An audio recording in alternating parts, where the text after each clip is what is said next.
Hello guys, welcome back to my YouTube channel teaching education hub. So I hope आप सब अच्छे होंगे। तो आज हम करने जा रहे हैं क्रिएटिंग एन इंक्लूसिव एजुकेशन की unit 4 which is inclusive practices in the classroom. एक क्लासरूम के अंदर जो इंक्लूसिव प्रैक्टिसेस हम करते हैं उनके ऊपर डिस्कस। तो हमारा आज का टॉपिक है pedagogical strategies to respond to individual needs of student. Pedagogical strategies हम यूज़ करेंगे ताकि हम एक इंडिविजुअल की जो नीड्स है स्टूडेंट की उसको रिस्पॉन्ड कर सकते हैं। सो बिना देरी करते हम स्टार्ट करते हैं आज की वीडियो को। सो इस टॉपिक में हम पढ़ने वाले हैं cooperative learning, peer tutoring, social learning, बड़ी सिस्टम, रिफ्लेक्टिव टीचिंग और मल्टी सेंसरी टीचिंग। तो हम इस टॉपिक में टोटल 6 टॉपिक्स को कवर करेंगे। सो बिना देरी करते हम आज की वीडियो को स्टार्ट करते हैं। कोऑपरेटिव लर्निंग स्ट्रैटेजीज इन inclusive classroom. Cooperative learning strategies को कैसे हम एक इंक्लूसिव क्लासरूम में इम्प्लीमेंट करते हैं, यूज़ करते हैं। So first of all, what is cooperative learning? Cooperative learning is an instructional method in which students work in small groups to accomplish a common learning goal under the guidance of teacher. Cooperative learning में क्या होता है? एक instruction group होता है जिसमें उन्हें instruction मिलते रहते हैं टीचर से, और बच्चे क्या करते हैं, छोटे छोटे ग्रुप्स में काम करते हैं एक कॉमन गोल को अचीव करने के लिए। These strategies are content-free structure that can be reused in different school structure. अब ये जो स्ट्रेटेजी है वो किसी भी स्कूल कंटेक्स्ट में यूज़ हो सकती है, फ्री होती है, फ्री स्ट्रक्चर होता है कि आप कैसे भी अपने अकॉर्डिंग उसका स्ट्रक्चर फॉर्म कर सकते हैं। इसके 5 बेसिक एलिमेंट्स होते हैं। फर्स्ट क्या होगा? पॉजिटिव इंटरडिपेंडेंस, कि अगर इसमें क्या होता है बच्चा दूसरे पर डिपेंड भी है तो क्या होगा? पॉजिटिव वे में होगा, नेगेटिव वे में नहीं होता। इंडिविजुअल एंड ग्रुप अकाउंटेबिलिटी, अगर एक इंडिविजुअल को कोई काम मिला तो वो खुद जवाबदारी होगा इसके लिए कि आपने क्यों नहीं किया, क्यों किया, वो चीज़ें वो खुद बताएगा। और अगर एक ग्रुप के साथ काम करे तो पूरा ग्रुप भी क्या होगा? अपने अपने कामों के लिए रिस्पॉन्सिबल होगा कि अगर एक से गलती होगी तो वो अपने आप को एक्सप्लेन करेगा कि क्यों हुई। अगर ग्रुप से गलती हो तो ग्रुप पूरी जिम्मेदारी लेगा। Third, interpersonal and small group skills. अब ग्रुप में काम करेंगे तो ग्रुप के साथ छोटे छोटे स्किल्स सीखेंगे। इंटरपर्सनल स्किल्स क्या उनमें डेवलप होगी। Face to face promotion interaction, कि फेस टू फेस वो एक साथ इंटरेक्ट करना सीखेंगे। और साथ में ग्रुप प्रोसेसिंग, ग्रुप में रहकर वो ग्रुप की एक प्रोसेस को भी यूज़ करना समझेंगे कि कैसे एक ग्रुप के अंदर चीज़ें प्रोसेस होती है। Cooperative learning strategies for inclusive classroom. अब इंक्लूसिव क्लासरूम में कौन कौन सी कोऑपरेटिव लर्निंग स्ट्रैटेजीज यूज़ कर सकते हैं? तो ये कई सारी चीज़ें, गेम्स है या फिर आप मेथड कह सकते हो जो हम इम्प्लीमेंट करते हैं, जैसे जिग्सू खेल के, थिंक पेयर शेयर खेल के, 3 स्टेप इंटरव्यू करवा के, round robin brainstorming, 3 minutes review, partners कोई गेम करा के, रेसिप्रोकल टीचिंग से करा सकते हैं, थिंक राइट पेयर शेयर करा के, और साथ में स्टूडेंट टीम अचीवमेंट डिविजन्स करा के भी हम चीज़ें करा सकते हैं। तो ये सारी क्या स्ट्रैटेजीज है जो आप अपनी क्लासरूम में इम्प्लीमेंट करके कोऑपरेटिव लर्निंग को क्या कर सकते हैं, यूज़ कर सकते हैं। सो कोऑपरेटिव लर्निंग के कुछ बेनिफिट्स भी होते हैं, जैसे कि एनहेंस सोशल इंटरेक्शन उसमें बढ़ती है। डिफ्रेंशिएटेड लर्निंग को भी क्या करता है? सपोर्ट करता है कि हर एक इंडिविजुअल की लर्निंग को भी डेवलप कराने में मदद करता है। पीयर सपोर्ट बढ़ता है कि लोग बच्चों के बीच में दोस्ती बढ़ती है, कोऑपरेशन डेवलप होता है, इंटरेक्शन करना सीखते हैं, कॉन्फिडेंस बिल्ड हो जाएगा, और साथ में उनकी एंगेजमेंट भी बढ़ जाएगी कि वो उस ग्रुप में साथ रहना, इंटरेक्ट करना और टाइम स्पेंड करना भी सीख जाएंगे। सो ये क्या था हमारा कोऑपरेटिव लर्निंग। अब हम बात करते हैं पीयर ट्यूटरिंग। पीयर ट्यूटरिंग में क्या होता है? पीयर ट्यूटरिंग एक स्ट्रेटेजी होती है जिसके अंदर student support other student in the learning process, कि एक बच्चा दूसरे बच्चे को सपोर्ट करता है लर्निंग प्रोसेस में। अब ये क्या कर सकता है? फंक्शनल, बिहेवियरल और सोशल स्किल को भी इन्वॉल्व कर सकता है काम करने में कोई, या फिर बिहेवियरली या फिर सोशल स्किल्स को भी इन्वॉल्व करेगा। अब इसकी कुछ सिग्निफिकेंस हुई, जैसे इससे क्या होता है? एकेडमिक अचीवमेंट बढ़ जाएगी बच्चे की। अगर एक बच्चा दूसरे बच्चे को किसी क्वेश्चन में या उसे किसी टॉपिक को क्लियर करने में मदद करेगा तो उससे क्या होगा? एकेडमिक अचीवमेंट बढ़ेगी, कॉन्फिडेंस बिल्ड होगा, मोटिवेशन आएगा, इंक्लूसिव एजुकेशन बढ़ेगी। ये क्या कर सकते हैं? साथ में इंटरेक्शन भी इनका अच्छा होगा, फ्रेंडशिप स्ट्रॉन्ग हो जाएगी, सोशल और कम्युनिकेशन स्किल भी डेवलप होगी, कॉस्ट इफेक्टिव भी ये होगा कि उन्हें बाहर जाके किसी ट्यूटर की ज़रूरत नहीं पड़ेगी, सस्टेनेबल लर्निंग सपोर्ट मिल जाए, कि ऐसा सपोर्ट कि वो आगे भी कभी यूज़ कर सकते हैं, उन्हें डाउट होगा तो वो आपस में बातचीत करके उस डाउट को क्लियर कर सकते हैं, और सेल्फ कॉन्फिडेंस बढ़ेगा, साथ में सेल्फ एफिशिएंसी भी इंक्रीज होगी। सो अब कैसे एक पीयर ट्यूटरिंग को अपनी इंक्लूसिव क्लासरूम के अंदर आप इम्प्लीमेंट कर सकते हैं? तो फर्स्ट स्टेप होगा पेयरिंग स्टूडेंट्स थॉटफुली, कि आप स्टूडेंट्स को पेयर अप करोगे बहुत सोच के कि हाँ एक हायर एबिलिटी का एक लो एबिलिटी का, ताकि वो एक दूसरे की मदद कर सके या फिर इक्वल एबिलिटी की भी कर सकते हैं। Second, training students for their roles, students को ट्रेन करना है कि तुम्हारा रोल क्या है और उसका रोल क्या है। Third, structuring the tutoring section, आप ट्यूटिंग सेशंस को एक तरीके से क्रिएट करेंगे, स्ट्रक्चर करेंगे कि ऐसे ऐसे करके आप फॉलो अप करेंगे। Fourth, monitoring and providing feedback, अब उस चीज़ को आप मॉनिटर करेंगे, उसका फीडबैक प्रोवाइड करेंगे कि यहाँ दिक्कत रह गई या ये चीज़ इंप्रूव हो सकती थी। टाइप्स ऑफ पीयर ट्यूटरिंग, अब कई सारे टाइप्स भी होती है, जैसे कि क्रॉस एज पीयर ट्यूटरिंग, मतलब कि अगर दो पीयर है तो एक बड़ी एज का और एक छोटी एज का, तो क्रॉस एज पीयर ट्यूटरिंग भी हो सकते हैं, जिसे बड़े छोटों को पढ़ाते हैं, ये इसके एग्जांपल हो गया। Second, same age peer tutoring, की सेम एज के बच्चे पढ़ा रहे हो आपस में। Third is reciprocal peer teaching, की अभी जो बच्चा पढ़ा रहा है और जो पढ़ रहा है वो दोनों अपनी पोजीशन एक्सचेंज कर ले, अब दूसरा सामने वाला को जो डाउट है वो उससे पूछेगा। Fourth, class wide peer tutoring, की पूरी क्लास के अंदर होता है कि अगर क्लास में बच्चों को डाउट होता है मोस्ट ऑफली और उसके मॉनिटर को आता है, किसी इंडिविजुअल को आता है, तो वो क्लास के सामने आके समझा सकता है। And last one is peer assistant learning strategies, कि पीयर्स क्या करेंगे, एक दूसरे को असिस्ट करके उसमें लर्निंग स्ट्रेटजीज को यूज़ कर सकते हैं। अब इसके बेनिफिट्स क्या होंगे अगर पीयर ट्यूटरिंग करा रहे हैं हम एक क्लास के अंदर, तो इसमें क्या होगी, पर्सनलाइज लर्निंग होगी, कि इंडिविजुअल के अकॉर्डिंग जो उसे नीड है, जिसका टॉपिक क्लियर नहीं है उसके अकॉर्डिंग लर्निंग होगी। सेकंड, कॉन्फिडेंस बूस्ट हो जाएगा। थर्ड, सोशल इंटरेक्शन उसकी बढ़ेगी, सेल्फ एफिशिएंसी बढ़ेगी, एकेडमिक स्किल्स अच्छी हो जाएगी, लीडरशिप डेवलप होगा, रिस्पॉन्सिबिलिटी डेवलप होगी एक इंडिविजुअल की, इमीडिएट फीडबैक दे सकता है, उससे उसकी कम्युनिकेशन पावर अच्छी होगी, लर्निंग एबिलिटीज़ अच्छी होगी एक इंडिविजुअल की। और अगर हम इसके कुछ डिसएडवांटेजेस देखें तो इसमें क्या होगा, अनइक्वल लर्निंग एक्सपीरियंस, कि एक के पास टीचिंग एक्सपीरियंस ज़्यादा होगा, एक के पास लर्निंग एक्सपीरियंस ज़्यादा होगा, कि एक ज़्यादा पढ़ा पा रहा है, एक ज़्यादा समझ पा रहा है, तो इसमें क्या होगा, अनइक्वलपन आ जाएगा। इंक्रीज डिपेंडेंस ऑन पीयर्स, अब दूसरों पर हम ज़्यादा डिपेंड होने लग जाएंगे, कई बार टीचर के लिए टाइम कंज्यूम हो जाए, कि अगर टीचर प्रोवाइड करा रही है तो उसका एक टॉपिक क्या पूरे कई दिनों तक चला जाए कि उसका सिलेबस भी नहीं हो पाएगा। Not suitable for all subject और लर्निंग स्टाइल्स, और अब हर एक सब्जेक्ट के लिए सुटेबल नहीं, कि मैथ्स में मुश्किल हो पाती है, और ये जो लर्निंग स्टाइल्स है वो भी हर एक सब्जेक्ट में अप्लाई नहीं हो सकता। लास्ट में इज एनोइड पेरेंट्स, क्योंकि भाई पेरेंट्स को ऑब्जेक्शन हो जाता है कि मेरा बेटा क्लास में क्यों पढ़ा है जब आप हो, तो ये क्या होते हैं इसके डिसएडवांटेजेस। सो ये क्या हो गया हमारा peer tutoring.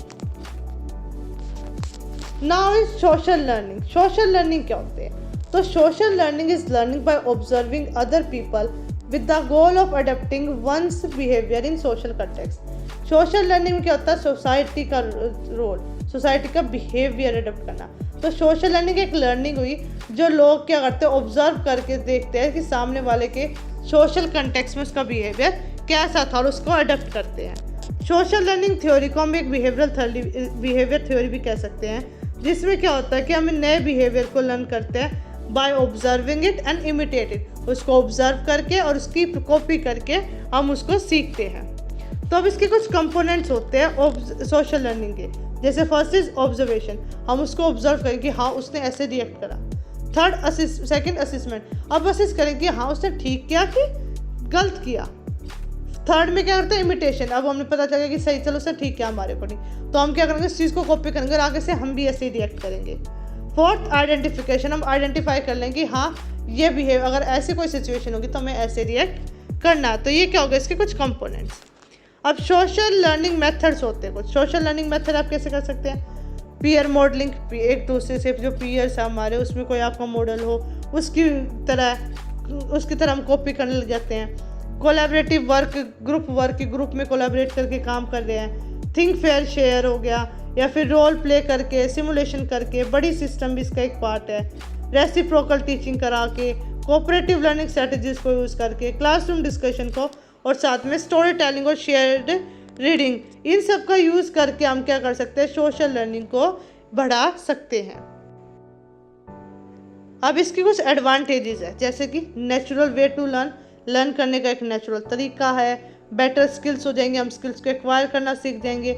Higher learning retention, कि जो हम लर्निंग करते हैं वो रिटेंशन की उसकी ज़्यादा पॉसिबिलिटी है। कॉस्ट भी लो है, प्रोडक्टिविटी है उसकी ज़्यादा, हम चीज़ें सीखेंगे, सस्टेनेबिलिटी ज़्यादा टाइम तक रहेगी। रिटेंशन हो गया, या बेटर इन्फॉर्म्ड कि हम जो इन्फॉर्मेशन वो और अच्छी मिलेगी, कोलैबोरेशन करना सीखेंगे और रियल टाइम में प्रॉब्लम सॉल्विंग स्किल्स भी हमारी डेवलप होगी। सो अब अगर हम डिसएडवांटेजेस की बात करें तो इसमें क्या होगा, हम कॉपी करें तो इनोवेशन की लॉस हो जाएगी, लेस ऑथेंटिसिटी, एक जो इंडिविजुअल का खुद का जो रियल है उसका ऑथेंटिकपन है वो क्या होगा, कोई दूसरा कॉपी करे तो वो कम हो जाएगा। इनर कॉन्फ्लिक्ट्स, हमारे अंदर के कॉन्फ्लिक्ट्स होने लगेंगे, अब हम सोचेंगे कि सही था कि ये गलत था, तो वो हमारे अंदर भी एक कॉन्फ्लिक्ट उत्पन्न हो जाएगा। कॉन्सिक्वेंसेज फॉर सेल्फ एस्टीम के लिए हमारे कॉन्सिक्वेंसेज हो जाएंगे। अनएक्सेप्टेड ऑब्स्टिकल्स, कई बार ऐसे ऑब्स्टिकल्स आ जाएंगे जिन्हें हमें उम्मीद भी नहीं थी, हमें खुद पर डाउट होने लग जाएगा। नेसेसरी इंटरवेंशन होगा और साथ में ज़रूरत भी हमारी क्या होगी और बढ़ेगी। तो ये क्या होगा हमारा social learning method. Buddy system में क्या होता है, buddy programs refer to program which involve older students being paired with younger. Buddy system में कहता है एक इंडिविजुअल को, एक जो बड़ा ओल्डर चिल्ड्रन है उसको यंगर चिल्ड्रन के साथ पेयर अप किया जाता है। The purpose of a buddy system is to support a smooth transition for children starting school.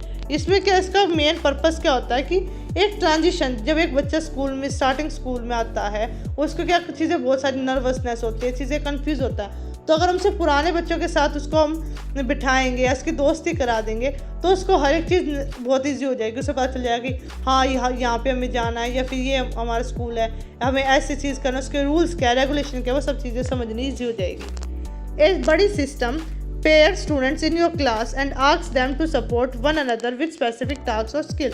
बड़ी सिस्टम में क्या होता है, स्टूडेंट्स को पेयर किया जाता है क्लास के अंदर ही और बोला जाता है कि सपोर्ट करने के लिए एक दूसरे को एक स्पेसिफिक टास्क और स्किल्स के लिए। अब इसके कुछ एलिमेंट्स भी होते हैं जैसे कि पेयरिंग और ग्रुपिंग स्टूडेंट्स थॉटफुली, कि बच्चों का ग्रुप या पेयर बनाना है हमें बहुत सोच समझ के, उन सब के लिए रोल्स, उनकी रिस्पॉन्सिबिलिटीज़ क्या रखनी है, क्लियर रखनी है, एक्टिविटीज स्ट्रक्चर करनी है, 1 by 1 करनी है, गाइडलाइंस उनकी प्रोवाइड कर देनी है, इमोशनल और सोशल सपोर्ट प्रोवाइड करना है, और teacher monitoring and feedback, teacher क्या करेगी, उन्हें मॉनिटर करती रहेंगी और साथ में उन्हें फीडबैक प्रोवाइड कराती रहेगी ताकि उसमें चीज़ें इंप्रूव और अच्छी हो। इफेक्टिव यूज़ ऑफ बड़ी system in inclusive classroom. Inclusive education में बड़ी सिस्टम का क्या इफेक्टिव यूज़ होता है, इसमें क्या होगा, बड़ीज़ का यूज़ करके प्लेग्राउंड में बच्चे प्रोटेक्शन में रहेंगे कि एक दूसरे को प्रोटेक्ट करेंगे, बच्चों के साथ कनेक्ट होना सीखेंगे, और जो बड़ीज़ उनके लिए वो सिलेक्ट करे वो क्या उनसे कनेक्शन बढ़ेगा, उनको जो फेट की है कंपनसेशन फेट की वो अवॉइड हो जाएगी, डिपेंड होना अवॉइड कर देंगे, उनमें जो वीकनेस की परसेप्शन है वो घट जाएगी। पेयर स्टूडेंट्स का जो पेयर है वो थॉटफुलनेस के साथ होगा, तो वो साथ में बैठ के सोचेंगे समझेंगे चीज़ों को। एक्टिविटीज़ से क्या होगा, बड़ी में इंटरेक्शन बढ़ेगी और साथ में स्टूडेंट की लीडरशिप और रिस्पॉन्सिबिलिटीज़ के लिए भी स्टूडेंट को एनकरेज किया जाएगा। अब बड़ी सिस्टम के कुछ बेनिफिट्स, बड़ी सिस्टम से क्या होगा, सोशल इंटरेक्शन बढ़ेगी, उसकी लीडरशिप स्किल्स बढ़ेंगी, क्लासरूम मैनेजमेंट है बच्चे का वो और अच्छा हो जाएगा, एकेडमिक आउटकम्स उसके अच्छे हो जाएंगे, इंटरेक्शन बढ़ेगी बच्चों के साथ जिनमें क्या है, जो बच्चों को स्पेशल नीड्स की ज़रूरत है, फिर स्पेशल नीड वाले उनके साथ उनके इंटरेक्शन बढ़ेगी, अवेयरनेस डेवलप होगी, उसमें अवेयरनेस फैलेगी, रिस्पेक्ट डेवलप होगी डाइवर्सिटी के लिए, और साथ में पॉजिटिव स्किल्स भी वो सीखेगा अपनी बड़ी से, साथ में क्या होगा, इंक्लूजन बढ़ेगा और कॉन्फिडेंस भी बिल्ड होगा एक बच्चे का। सो ये क्या हो जाएगा हमारा बड़ी सिस्टम। रिफ्लेक्टिव टीचिंग क्या होती है? Reflective teaching is an approach to instruction where students self analyse their teaching methods, strategies and result. Reflective teaching की एक अप्रोच होती है जिसमें इंस्ट्रक्शंस प्रोवाइड की एक अप्रोच है जिसमें एक टीचर क्या करती है, सेल्फ एनालाइज करती है उनके अपने टीचिंग मेथड्स को, स्ट्रेटजीज को, रिजल्ट को। वो क्या करती है, एक प्रोसेस होती है ये जिसमें क्या आती है, टीचर अपने आप को ऑब्जर्व करती है, इवेल्युएशन के तरीक़ों को ऑब्जर्व करती है ताकि उसमें ज़्यादा और इम्प्रूवमेंट हो, सेल्फ इम्प्रूवमेंट हो। तो ये क्या होगी, हमारी रिफ्लेक्टिव टीचिंग होती है। अब प्रोसेस क्या है, रिफ्लेक्टिव टीचिंग है, तो रिफ्लेक्टिव टीचिंग क्या एक साइकिल फॉलो करता है, जैसे कि फर्स्ट ऑफ ऑल हम टीच करते हैं, कोई भी टॉपिक पढ़ाएंगे, फिर हम उसे सेल्फ एसेस करेंगे रिजल्ट को, जो भी हमारे टीचिंग से बच्चों ने जो सीखी है उस चीज़ को हम क्या करेंगे, एसेस करेंगे, फिर हम कंसीडर करेंगे अपने आप को या किसी दूसरे को कंसीडर करेंगे दूसरे मेथड टीचिंग के साथ, और उसको क्या करेंगे अपनी क्लास में एक आइडिया को हम एक एक्चुअल प्रैक्टिस की तरह इम्प्लीमेंट करेंगे, और इस प्रैक्टिस को हम दोबारा रिपीट करेंगे ताकि इसमें पता चल जाए कि हमें बेटर रिस्पॉन्स किस में मिला है, कि किस में ज़्यादा बच्चे समझ पा रहे हैं, रिजल्ट किसका अच्छा आ रहा है। तो उस मेथड को हम क्या अपनी क्लास के अंदर इंक्लूड करेंगे। सो ये क्या होता है हमारी रिफ्लेक्टिव टीचिंग की प्रोसेस। तो अब रिफ्लेक्टिव टीचिंग स्ट्रेटजीज की कुछ की होती है, जैसे कि सेल्फ रिफ्लेक्शन एंड जर्नलाइजिंग। हम चीज़ों को सेल्फ रिफ्लेक्ट करते हैं, समझते हैं, स्टूडेंट के फीडबैक और सर्वेज लिए जाते हैं ताकि हमें पता चले। डिफ्रेंशिएटेड इंस्ट्रक्शन, अलग अलग तरीके से इंस्ट्रक्शन देते हैं to choose which is the better one या best one. Then peer observation, बच्चों को ऑब्जर्व करते हुए देखते हैं कि बच्चों को कितना समझ में आ रहा है, तो उसके अकॉर्डिंग हमें पता चल जाएगा कि ये टेक्निक अच्छी है या फिर इस टेक्निक से क्या बच्चों को समझ में आ रहा है। फ्लेक्सिबल असेसमेंट मेथड्स, ऐसे मेथड्स यूज़ करें हम असेसमेंट के क्लासरूम में जो चेंज होते रहे, फ्लेक्सिबल, ताकि हमें बेटर परफॉर्मेंस मिले, जो बेटर चीज़ हमें चाहिए वो मिले। Mindfulness, mindful classroom management, classroom का मैनेजमेंट क्या हो, माइंडफुल हो, बिल्कुल शांत हो, बच्चे अटेंटिव होकर क्लासरूम में पढ़ाई करें। और साथ में इंडिविजुअलाइज्ड एजुकेशनल प्लान्स, हम क्या करें एक इंडिविजुअल की नीड के अकॉर्डिंग एजुकेशन प्लान्स को भी डेवलप करें। तो ये क्या होगा की रिफ्लेक्टिव टीचिंग स्ट्रेटजीज। अब इसकी कुछ बेनिफिट्स की बात करते हैं। तो रिफ्लेक्टिव टीचिंग में क्या होता है, हमारे जो टीचिंग का इफेक्टिवनेस है वो इम्प्रूव हो जाता है, स्टूडेंट की ज़्यादा एंगेजमेंट होने लग जाती है, लर्निंग आउटकम्स हमें और अच्छे मिलते हैं, इंक्लूसिविटी बढ़ जाएगी, इक्विटी बढ़ जाएगी, साथ में टीचर और स्टूडेंट का जो रिलेशनशिप है वो और स्ट्रॉन्गर हो जाएगा, हमारी क्लासरूम मैनेजमेंट जो है वो एनहेंस हो जाएगी, टीचर का कॉन्फिडेंस बढ़ेगा, लाइफ लॉन्ग लर्निंग जो है वो इनक्रेज हो जाएगी, वो टीचर और स्टूडेंट दोनों के लिए। तो ये क्या होगा हमारा रिफ्लेक्टिव टीचिंग से ये सारे इफेक्टिव असर हम पर क्या होंगे स्टार्ट हो जाएंगे। सो ये क्या हो गया हमारा reflective teaching. Multi sensory teaching, multi sensory teaching में क्या होता है, multi sensory instruction is a way of teaching that engages more than one sense at A time. Multi मतलब मैनी, सेंसरी मतलब सेंसेस, कि एक टाइम पे कई सारे सेंसेस का यूज़ होना, वो क्या होता है हमारा मल्टी सेंसरी टीचिंग होता है। इसमें क्या होता है स्टूडेंट रिसीव करता है इंफॉर्मेशन को और लर्न करता है कैसे। अब वो क्या क्या यूज़ करता है अपने साथ, ऑडिटरी, विजुअल और काइनेस्थेटिक सेंसेस को यूज़ करते हुए इंफॉर्मेशन को रिसीव करता है और लर्न करता है। ऑडिटरी मतलब सुनकर, विजुअल मतलब देखकर, काइनेस्थेटिक मतलब मूवमेंट को देख के। तो इन तीनों चीज़ों से करके वो क्या करता है इन्फॉर्मेशन को रिसीव करता है, सीखता है। तो ये क्या होगा एक टाइम पे हमारे 3 सेंसेस एक्टिव हो रहे हैं, हमारे ईयर, आइज़ और साथ में हमारे सेंसेस का मूवमेंट का सेंस। ये क्या कर रहे हैं हमारे 3 सेंसेस का यूज़ करके हम चीज़ों को सीख रहे हैं। These strategies enhance comprehension, retention and engagement in an individual classroom. अब ये स्ट्रेटजीज क्या करती है, एक इंडिविजुअल की क्लासरूम में एंगेजमेंट बढ़ाती है, उसका कॉम्प्रीहेंशन बढ़ाती है, साथ में रिटेंशन को हटाती है या फिर एनहेंस करती है। अब मल्टी सेंसरी टीचिंग टेक्निक्स, अब उन क्या क्या हो सकती है, अगर हमें विजुअल रीजनिंग और लर्निंग को स्टिमुलेट करना तो हम क्या करेंगे, पेपर पे पिक्चर को टेक्स्ट कर सकते हैं, पोस्टर बना के, मॉडल्स बना के प्रोजेक्शन स्क्रीन पर, कंप्यूटर या फ्लैश कार्ड का यूज़ कर सकते हैं। ऑडिटरी टेक्निक्स यूज़ करें तो वीडियो फिल्म का कर सकते हैं मोडियो के साथ, या फिर music, song, instrument, rhymes, language game का यूज़ कर सकते हैं हम।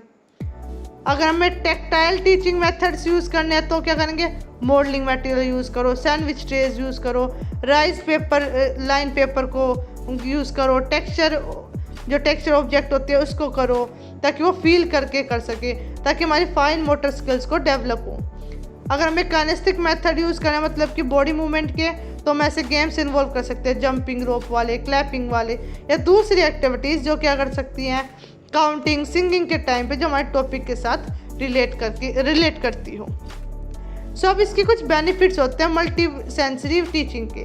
मल्टी सेंसरी टीचिंग क्या करता है, सपोर्ट करता है डाइवर्स लर्निंग स्टाइल्स को, अलग अलग लर्निंग स्टाइल्स को ये सपोर्ट करता है, मेमोरी को एनहेंस करता है, रिटेंशन को एनहेंस करता है, एंगेजमेंट इंप्रूव होती है, बच्चों की मोटिवेशन डेवलप होती है, स्टूडेंट्स विद लर्निंग डिसेबिलिटी को क्या करते हैं, सपोर्ट करते हैं, उनमें कोलैबोरेशन डेवलप कराते हैं, सोशल स्किल डेवलप कराते हैं ताकि वो और इंटरेक्ट करके पढ़े, develop stronger problem solving and critical thinking skills, हम उनकी जो स्किल्स है प्रॉब्लम सॉल्विंग उनको और स्ट्रॉन्गर करते हैं, क्रिटिकल थिंकिंग स्किल्स को उनके इम्प्रूव करते हैं, कॉन्फिडेंस बिल्ड करेंगे, इंटरडिपेंडेंस को बिल्ड करेंगे और साथ में एक इंक्लूसिव और सपोर्टिव लर्निंग इन्वायरमेंट को क्लासरूम के अंदर इंक्लूड करेंगे। सो ये क्या था हमारा multi sensory teaching. Now let's talk about the conclusion.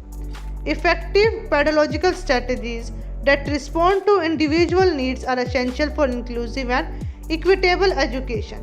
Effective pedagogical strategies क्या होती है, बहुत ज़रूरी होती है हमारी इंक्लूसिव और equitable education के लिए। By using differentiated instruction, flexible assessment and learner-centered approaches, educators can accommodate diverse learning styles and abilities.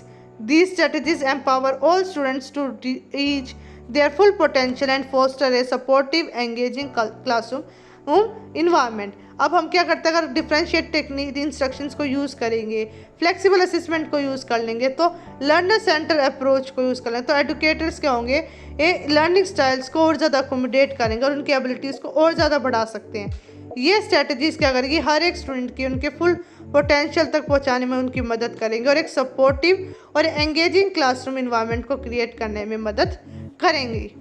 So thank you guys, I hope आप सबको टॉपिक समझ में आया होगा। अब हम मिलते हैं नेक्स्ट टॉपिक में, जब तक के लिए बाय बाय।